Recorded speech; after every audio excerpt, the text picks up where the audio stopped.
as always உங்களுக்கு brand new episode of Tamil Pictures in பேய் கதை. ஸோ மறுபடியும் வந்துட்டு உங்கள் நான் சபரிதரன். எங்கடா ரொம்ப நாள் எங்கே போயிருந்தேன்னு தானே கேட்குறீங்க. ஒரு விடுமுறை எடுத்துக்கிட்டேன். ஆனால் இனிமேல் லீவ் எடுக்காம கண்டிப்பாக உங்களுக்கு வீடியோ வந்துடும். எல்லாம் பேக் டு த ஃபார்ம் தான். எஸ், பேக் டு த ஃபார்மாக வந்துட்டேன். எத்தனை நாளைக்கு தான் நம்ம இப்படியே இருக்கிறது. நம்ம யூடியூப் சேனல் ஒன்று உருவாக்கிட்டோம். 190 சப்ஸ்கிரைபர்ஸில் இருக்கோம். இன்னும் அப்படியே சோம்பேறி மாதிரி இருந்தால் மக்கள்லாம் ஒன்று என்ன நினைப்பாங்க, அன்சப்ஸ்கிரைப் பண்ணி போகிறது கூட வாய்ப்பு இருக்கு. அதனால் மக்களை 200 சப்ஸ்கிரைபர்ஸ் அடிக்க போட. அது மட்டும் இல்லாமல் பேய் கதை, இந்த பேய் கதை எபிசோட் தொடர்ந்து போய் 14 எபிசோட் கிட்ட ஆயிடுச்சு. இந்த எபிசோட் வந்து 14 எபிசோட். போன வாரம் வந்து 13வது எபிசோட் போட்டிருந்தேன். இந்த என்னது ஹாரர் ஹவுஸ் ரெண்டல்.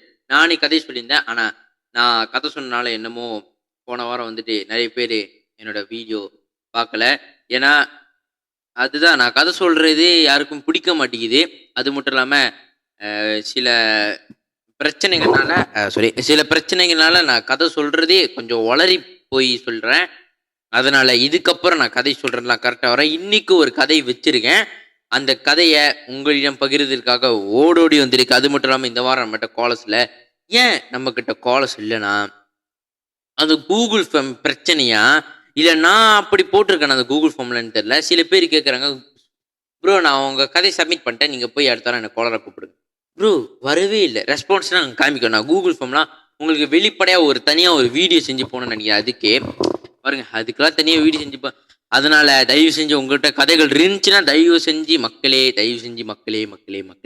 நான் கெஞ்சி கேட்குறேன் மக்களே, உங்களுக்கு கதை இருந்துச்சுன்னா அப்போ தான் நம்மகிட்ட கண்டென்ட் இருக்கும். இல்லைனா கண்டென்ட் இருக்காது. ஸ்பாட்டிஃபைல நம்ம பேசிட்டு தான் அப்லோட் பண்ணோம். அதனால தயவு செஞ்சு உங்கள்ட்ட கதை இருந்துச்சுன்னா சப்மிட் பண்ணுங்க, போங்க. உடனே அந்த லிங்க் கீழே இருக்க டிஸ்கிரிப்ஷனில் தட்டுங்க, உள்ளே போங்க. உங்களுக்கு வயசு 14 அபோவ் இருந்துச்சுன்னா உங்களுக்கு வயசு எத்தனை. ஆனால் எனக்கு வந்துட்டு வயசுன்னு நான் பார்க்க பிடிக்கல.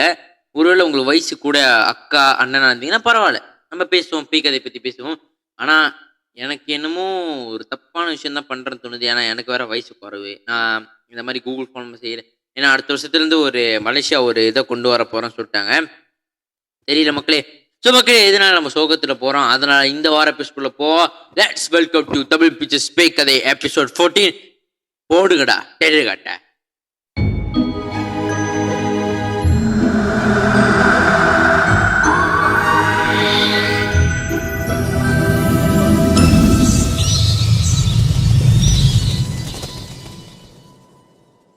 மக்களே, இந்த வாரம் நான் ஒரு கதையை எடுத்து வந்திருக்கேன்னு சொன்னல. அந்த கதையை இந்த எபிசோடு சொன்னால் கரெக்டாக வராது.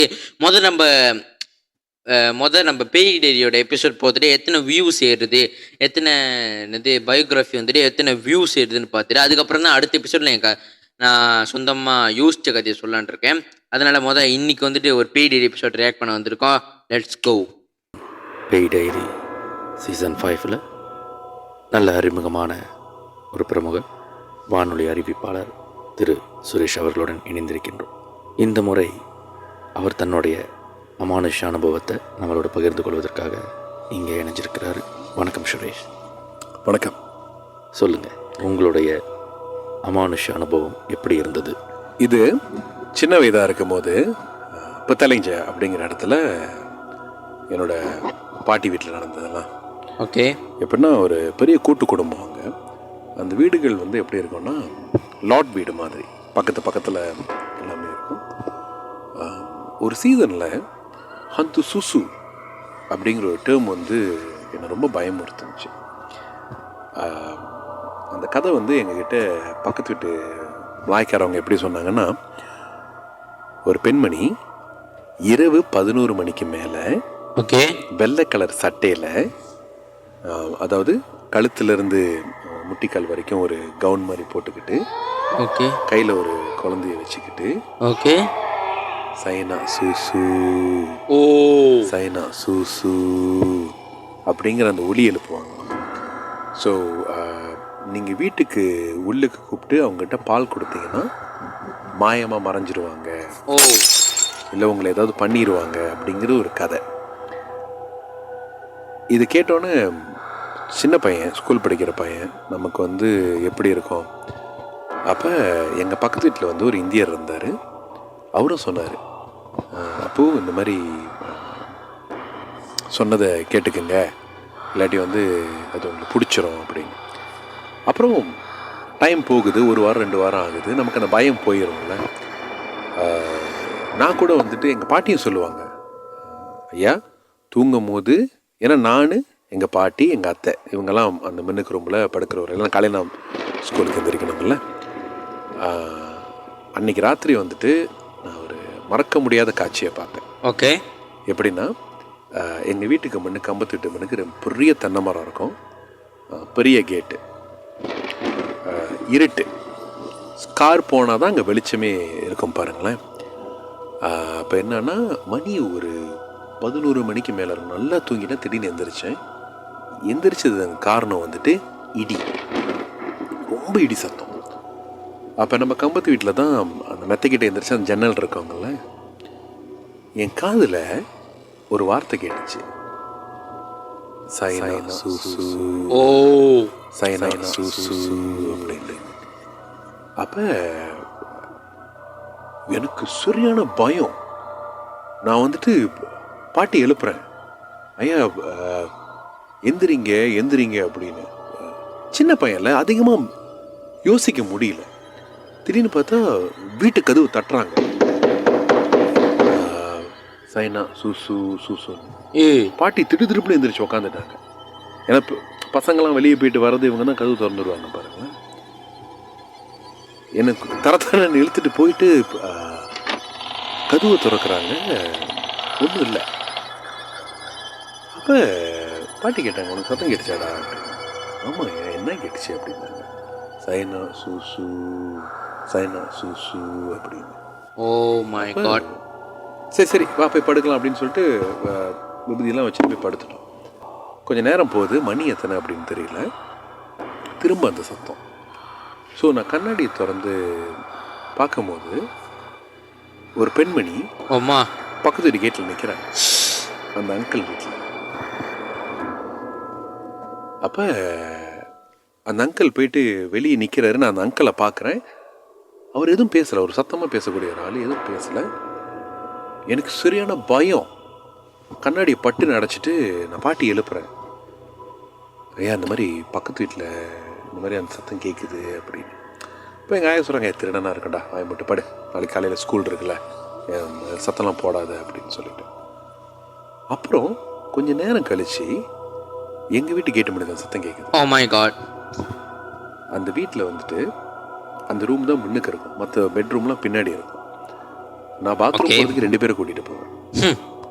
திரும்ப அந்த சத்தம் கேட்குது. அது எதுவும் ஒரு, நம்ம பேய் படம்லாம் பார்க்கும்போது நினைப்போங்க, ஏன்டா அவன் தனியாக போய் மாட்டுறான் அப்படின்னு.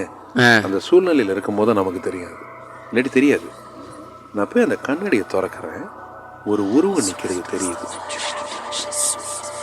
அடி தோலோ சைனா சூசு சைனா சூசு அப்படின்னு.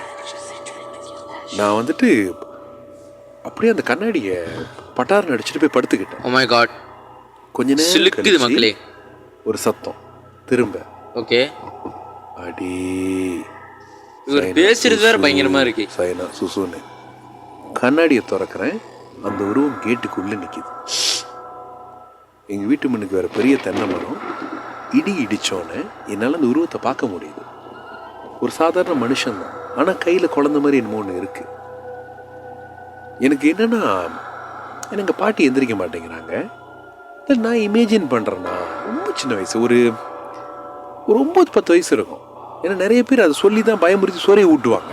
ஓ, இப்போ நீ சாப்பிட மாதிரி ஓகே ஓகே அப்படின்னு சொல்லிட்டு நான் ஏதோ தப்பு பண்ணிட்டேன்னா அப்படின்னு.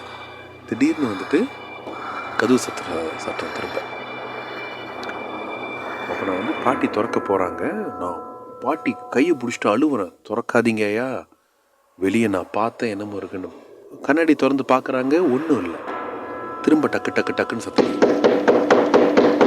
அப்புறம் கரண்ட் நின்று போச்சு. கம்பத்து வீடு அது ரொம்ப நார்மலாக நடக்கும். ஸோ அப்போ தான் திடீர்னு தாத்தா படுத்துருந்தவர் எடுத்து வந்து அந்த மெயினை ஆன் பண்ணிவிட்டு, நான் இதை சொன்னோன்னே தாத்தா ஏச ஆரம்பிச்சிட்டாரு. இதனால தான் பிள்ளைங்கிட்ட இதெல்லாம் சொல்லக்கூடாது, என்ன இவ்வளோ கிறுக்குத்தனமாக வேலை பண்ணி வச்சுருக்கீங்க, பாரு அழுவ ஆரம்பிச்சிட்டோம் அப்படின்னு. படுத்துட்டோம்.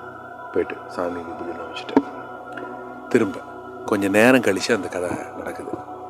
திரும்பவும் அதே சத்தம், சைனா சூசு. என்ன கண்டினியூஸா கேட்டுக்கிட்டே இருக்கு. இந்த தடவை கண்ணாடி திறந்து பார்க்குறேன், அந்த உருவம் இந்த பக்கம் ஆஃபீஸ்ன்னு சொல்லிட்டு என் மலாய்க்கரை கூட்டாளி ஓகே அவரோட வீட்டுக்கிட்ட நிற்கிது. ஓ கம்பத்து வீடு பக்கம் பக்கம் தான். வீடு வீடா பால் கேக்குது அந்த பேய். அந்த சத்தம் எங்கள் பாட்டிக்கும் அப்போ தான் கேட்குது. எல்லாருமே என்ன பண்ணாங்க அப்படின்னா திருப்புன்னு அந்த கதவு திறந்துட்டு வெளியே போனாங்க. அங்கே போய் பார்க்கும்போது இந்த அங்கிள் அந்த வெளியே வந்தாருன்னு சொன்னால வாசல்லே படுத்து தூங்கியிருக்காரு.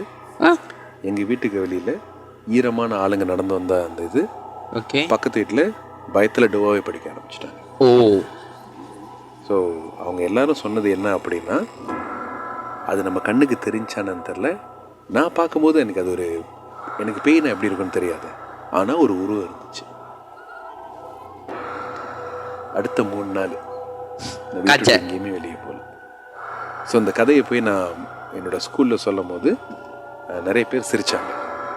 ஆஃப்கோர்ஸ்லி நம்ம இந்த மாதிரி கதையை நான் பார்த்து காலப்போக்கில் அந்த கதை அப்படியே போயிடுச்சு. ஆனால் அந்த காலகட்டத்தில் அந்த கம்பவுண்டில் இருந்தவங்களுக்கு இந்த அந்து சுசு கதை பிஜேல ரொம்ப பரிச்சயமாக தெரியும்.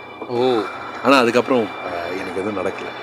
ஆனால் அந்த வயசில் அந்த இதில் அந்த அந்த சூழ்நிலையில் இருக்கும் போது அது ரொம்ப பெருசாக தெரிஞ்சு எங்களுக்கு. சரி, இல்லை நீங்கள் சொல்லும் போதே ரொம்ப வித்தியாசமான அனுபவமாக இருக்குது. உண்மையாலே அதற்கப்புறம் அந்த அந்து சுசுன்ற அந்த அது ஒரு புரளியாக கூட இருக்குன்னு வச்சுக்கோமே. இப்போ நீங்கள் சொல்லும் பொழுது அது அனுபவம், ஆனால் சில பேருக்கு அது புரளியில். ஆமாம், சில பேருக்கு அது புரளியாக இருக்கும். இல்லை உங்கள் தாத்தா சொன்ன மாதிரி இதெல்லாம் சொல்லும் பொழுது பிள்ளைங்க கற்பனை பண்ணுவாங்க.